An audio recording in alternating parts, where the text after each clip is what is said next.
Hello everyone, स्वागत है आपका अपने यूट्यूब चैनल आरजे क्लासेस के अंदर। और कल हम बौद्ध धर्म के अंदर महात्मा बुद्ध जी को पढ़ रहे थे और हमने उनके जीवन परिचय, उन्होंने कहाँ संन्यास लिया, उन सब चीज़ों को पढ़ा। देखिए, वो आपको ज़रूर बेसिक लग रहे होंगे लेकिन क्वेश्चंस उन्हीं में से आते हैं। तो चलिए अब थोड़ा आगे इसके बारे में पढ़ते हैं। देखिए, उनकी जो प्रसिद्ध शिष्य जो थे वो थे आनंद और उपाली।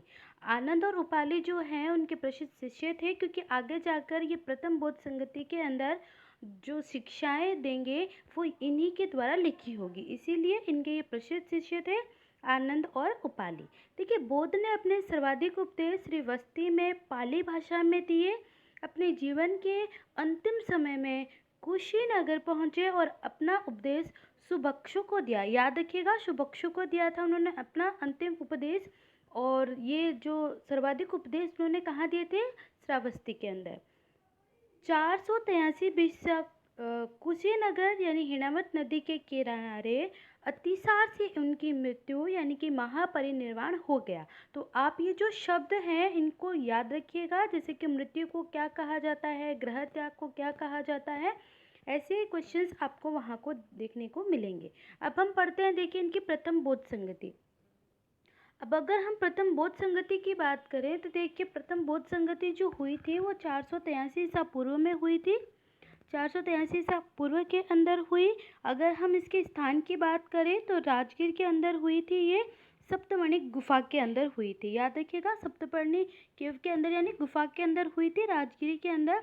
अगर हम इसकी बात करें कि इसके जो शासक कौन थे यानी उस समय रूलर्स कौन थे, तो इसके थे अजातशत्रु, जो कि हयक वंश के थे। हयक वंश के ये थे अजातशत्रु। और इसके जो चेयरमैन थे जिसकी हम बात करें तो महाकश्यप थे। महाकश्यप या महाकश्यम इनको कहा जाता है, ये इनके चेयरमैन थे। याद रखिएगा, इस समय क्या हुआ था कि देखिए, दो पिटक हुए थे, दो पिटक का संकलन किया गया था। एक था सुक्त पिटक और दूसरा था विनय पिटक। शुद्ध पिटक के अंदर जैसे शुद्ध है तो मान लीजिए शुद्ध है, इस तरह से याद कर लीजिए, शुद्ध यानी शुद्ध है। और इसमें बौद्ध की शिक्षाएं दी गई थी जो कि आनंद ने दी थी, जो मैंने आपको ऊपर शिष्य बताए हैं। और यहाँ विनय के अंदर बौद्ध धर्म के नियम दिए गए थे जो कि उपाली ने दिए थे। याद रखिएगा, पहली बौद्ध संगति 483 ईसा पूर्व, पहले राजगीर, इसके जो थे अजातशत्रु, इसके जो चेयरमैन थे वो थे महाकश्यप। और इनमें दो प्रतीक दिए गए या दो पिटक दिए गए, एक शुद्ध पिटक, दूसरा विनय पिटक। शुद्ध जिसमें बौद्ध की शिक्षाएं हैं बाई आनंद के द्वारा, और विनय जिसमें बौद्ध के नियम है बाई उपाली के द्वारा। अब हम बात करते हैं इनकी द्वितीय महासंगति के। देखिए, अब इनकी जो द्वितीय महासंगति हुई थी वो हुई थी 383 बीसी के अंदर। अब पैलेस की बात करें तो देखिए, ये वैशाली के अंदर हुआ था। सेकेंडली अगर हम इसके रूलर की बात करें तो शिशुनाग वंश के थे इनके जो रूलर थे, उसको हम कहते हैं कालशोक। इनके समय में हुई थी कालशोक, जो शिशुनाग वंश के हैं। आपसे पूछा जा सकता है द्वितीय बौद्ध संगति शिशुनाग वंश के किस रूलर के समय हुई थी, तो याद रखिएगा कालशोक के समय। अगर हम इसके चेयरमैन की बात करें तो देखिए, चेयरमैन का नाम है शाबक मीर या शार्वक कमीन शारवन, तो याद रखिएगा इनका। और अगर हम उस समय वर्क की बात करें तो देखिए, उस समय ये था कि इसका दो विभाजन कर दिया गया, डिवाइडेड इन टू पार्ट्स। जो भी इसको मानने वाले थे उनको दो विभाजन कर दिया गया, एक था स्थाविर, दूसरा महासंज्ञक या महासात्विक। ठीक है, तो याद रखिएगा सेकंड बौद्ध संगति के अंदर। अब हम बात करते हैं इनकी थर्ड बौद्ध संगति। देखिए, जो थर्ड बौद्ध संगति है ये भी मोस्ट इम्पॉर्टेंट है, क्योंकि ये अशोक के समय हुई थी, मौर्य काल के समय हुई थी, इसीलिए ये इम्पॉर्टेंट है। अगर हम इसकी समय की बात करें तो 251 बीसी के अंदर हुआ है। पहले पूछे तो देखिए, पाटलिपुत्र के अंदर हुई है ये। इसके जो रूलर थे आप सभी जानते हैं अशोक है, इसलिए इसको मोस्ट इम्पॉर्टेंट है। और चेयरमैन की बात करें तो देखिए मोगलपुत्तिस्म, याद रखिएगा मोगलपुत्तिस्म थे इसके चेयरमैन। और देखिए, वर्क क्या हुआ है इसके अंदर कि बौद्ध धर्म में जो तीसरा पिटक जोड़ा गया था वो अभिधम पिटक इसी बौद्ध संगति के माध्यम से जोड़ा गया था। तो याद रखिएगा, पहले दो जो पिटक है वो प्रथम बौद्ध संगति के अंदर, और जो अंतिम बौद्ध पिटक है वो तीसरी बौद्ध संगति के अंदर अशोक के समय जोड़ा गया था।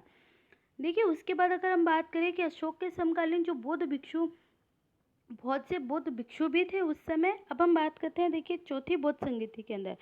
चौथी बौद्ध संगीति की अगर हम बात करें तो इसका समय जो है वो 78 एडी यानी 81 एडी के अंदर माना जाता है। पहले इसकी अगर हम बात करें तो कुंठल वन यानी कि कश्मीर के अंदर ये हुआ है। कुंठल वन कश्मीर के अंदर हुआ है। रूलर की अगर हम बात करें इसके तो कनिष्क थे, कुषाण वंश के थे ये। कनिष्क राजा कनिष्क कुषाण वंश के थे। चेयरमैन की अगर हम बात करें तो देखिए वसुमित्रा थे इनके जो चेयरमैन, और वाइस चेयरमैन भी इसके अंदर थे तो अश्वघोष थे। याद रखिएगा वाइस चेयरमैन भी थे। अब इस बौद्ध संगति के अंदर क्या हुआ था कि बौद्ध धर्म को दो समाज में विभाजित किया गया था। एक था हीनयान, दूसरा था महायान। आप याद रखिएगा पहले के अंदर दो विनय पिटक जोड़े गए थे।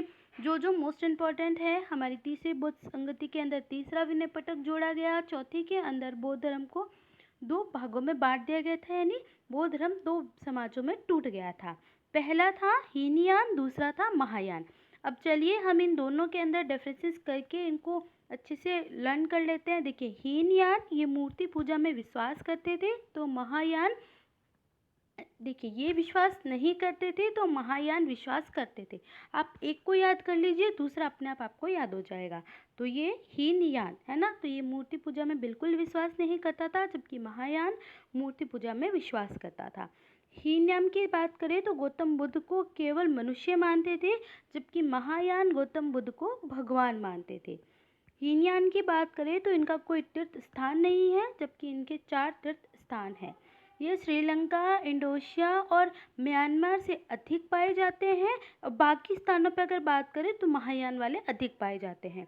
एक और मैं आपको बता देती हूँ, जो हीनयान है उसकी शाखा की पढ़ाई वल्लभी विश्वविद्यालय के अंदर गुजरात में होती है, जबकि महायान शाखा की पढ़ाई नालंदा विश्वविद्यालय की स्थापना हुई है। नालंदा विश्वविद्यालय जो कि कुमार गुप्त ने स्थापित किया था। तो आई होप कि आपको ये बौद्ध धर्म बहुत अच्छे से क्लियर हुआ होगा, और इससे संबंधित क्वेश्चंस वन लाइनर मैं आपके लिए कल लेके आऊँगी। आज के लिए इतना ही। अगर आप हमारे चैनल पे नए हैं तो प्लीज़ चैनल को सब्सक्राइब कीजिएगा, लाइक कीजिएगा, शेयर कीजिएगा। Thank you.